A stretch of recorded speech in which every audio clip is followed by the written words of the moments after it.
a la audiencia, a la academia, a los organizadores, un fraternal saludo y gracias por la oportunidad. En realidad estos espacios son muy importantes porque nosotros de la Universidad Técnica de Machala hemos traído un tema poco explorado y lo queremos compartir con ustedes.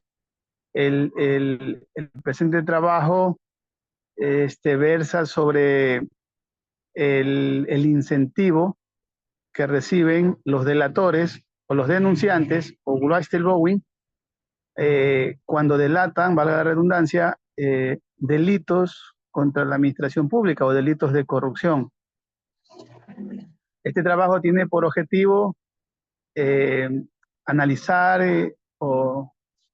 la normativa, los beneficios que recibe el delator cuando denuncia estas clases de ilícitos. Ahí nos está proyectando toda la pantalla para que nos ubique en la primera diapositiva donde está el objetivo.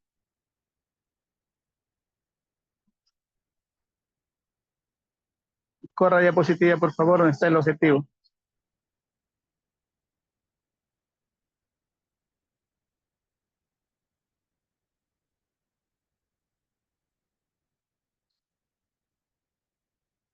Bien, como les decía entonces, el objetivo está centrado en ese trabajo. Bueno, utilizamos una metodología básicamente descriptiva, de alcance descriptivo y explorativo. Descriptivo porque nos permitió observar, analizar el objeto de estudio, el fenómeno de estudio tal como se presenta en la realidad. Debo aclarar que este es un avance del proyecto de investigación denominado Public Compliance, los canales de denuncia como herramientas de lucha contra la corrupción en las empresas públicas. Entonces, al ser un avance de un proyecto de investigación, obviamente centramos parte de ese estudio en analizar el objeto de estudio que está centrado en el canal de denuncias como parte estructurante de un programa de cumplimiento. En la metodología, como les dije, tiene un alcance descriptivo, un alcance explorativo, porque básicamente poco se ha pronunciado la doctrina y la jurisprudencia con respecto a ¿no? Con respecto al delator en los delitos normados en el Código Orgánico Integral Penal. Entonces, es explorativa porque nos permitió explorar más allá de lo que apenas se ha pronunciado la doctrina. Bien, ya con respecto a la discusión, con respecto a los resultados, a los hallazgos de la investigación misma, tenemos alguna fundamentación teórica que, que, que la vamos a presentar el día de hoy a los comparecientes a este Congreso, y que básicamente la aplicación de métodos como el exegético, el comparativo, entre otros, nos permitió pues llegar a estos resultados y a los hallazgos que vamos a discutirlo a continuación. Bien, para contextualizar un poco, es importante que centremos la problemática primero en la corrupción. Es una de las variables de los fundamentos teóricos que básicamente centraron nuestro núcleo problemático. Y digo corrupción porque precisamente los tipos penales en los que el legislador ecuatoriano ha decidido incentivar al delator versan sobre esta clase de delitos, esta clase de conductas punibles, ¿no? Entonces, la corrupción es, como sabemos, como lo ha dicho Naciones Unidas, es un flagelo que ha corrompido a ciertos países del orbe, sobre todo latinoamericano, pero que afecta no solo a esos países, sino afecta a la humanidad misma. Es cuestión de principios, cuestión de moral, cuestión de ética, cuestión de valores que han sido desagregados, desarraigados del seno de la familia para expresarse en la praxis de muchos estados. Y este tentáculo llamado corrupción ha extendido sus, sus inalcanzables hasta ahora aristas a instituciones inclusive judiciales. Nuestro país no es la excepción. Los tentáculos de la corrupción han alcanzado al órgano contralor, a la Contraloría, al órgano acusador, a la Fiscalía, al órgano judicial, Judicatura, a ministerios, etcétera, etcétera. Esta es un panorama, esta es la problemática que nos empujó a realizar esta investigación, para ver cómo, qué está haciendo el Estado, de qué herramientas judiciales se está valiendo para combatir, para coadyuvar a la lucha contra la corrupción en todos los ámbitos en los que ha permeado en la actualidad, sobre todo en los últimos 20 años. Disculpen. En ese sentido, es importante entender que el legislador no se ha quedado pues de brazos cruzados tampoco, ¿no? Y ha introducido mecanismos de protección. Uno de ellos es, por ejemplo, la denuncia con reserva de identidad para ciertos delitos, ¿no? O sea, ahí hay todo un mecanismo de protección al denunciante, pero nuestro tema no ocupa tanto la protección al denunciante, aunque eh, efectivamente está involucrado en esta actividad de delatar.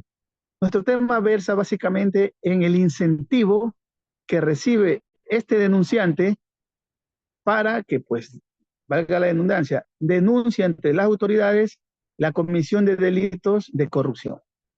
Entonces, la problemática, sin embargo, ha girado en una preocupación un poco más de fondo ya. Entonces, hecho la reflexión en la persona del denunciante o del delator, hecha esta reflexión en su interior, en su análisis, antes de delatar, se va a preguntar lo siguiente: ¿qué me conviene más?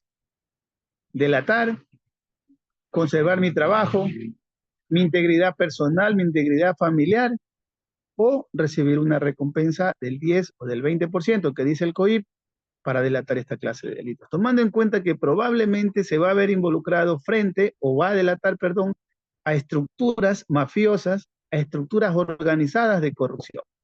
En ese planteo de ese coste-beneficio entre delatar versus recibir una recompensa, va a estar cavilando en la cabeza del delator y va a terminar decidiendo qué es lo que más le conviene.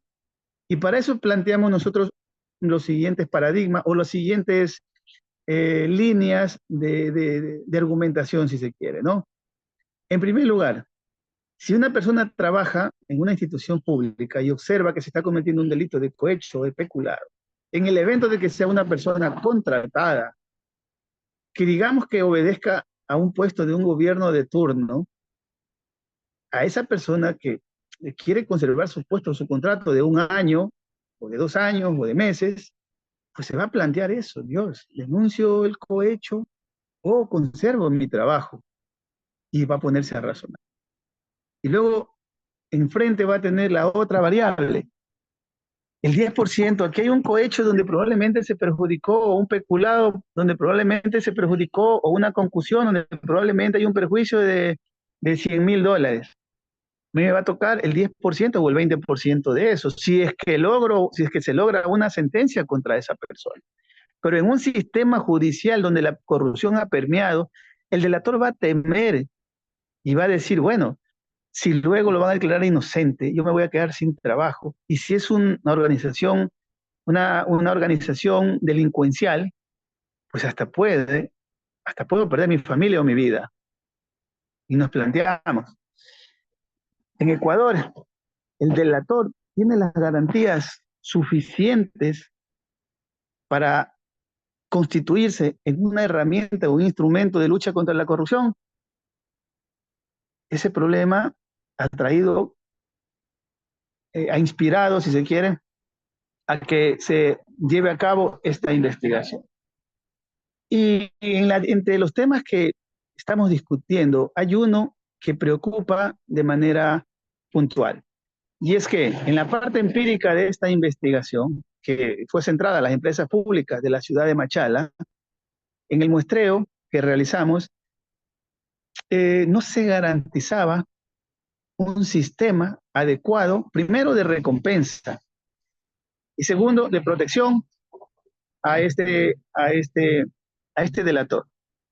Bueno, entre ellas hay otra ponencia que será en los próximos días, que se llama el anonimato como una herramienta para proteger al delator. No nos compete por ahora eso. Simplemente se logró analizar que entre la falta de protección, como por ejemplo falta de anonimato, en las empresas no se da a conocer que existe esta normativa penal de incentivo para la persona que denuncia.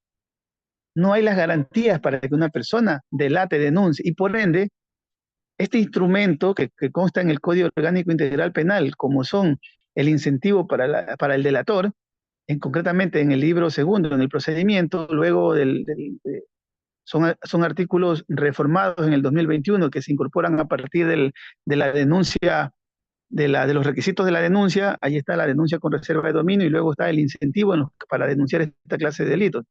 No hay una política de información adecuada para que el delator se vea incentivado y sobre todo sea protegido para delatar o para denunciar, y para que efectivamente esta herramienta sirva como un instrumento eficaz de combate a la corrupción en el sector público, al menos en las empresas públicas o en las instituciones del sector público.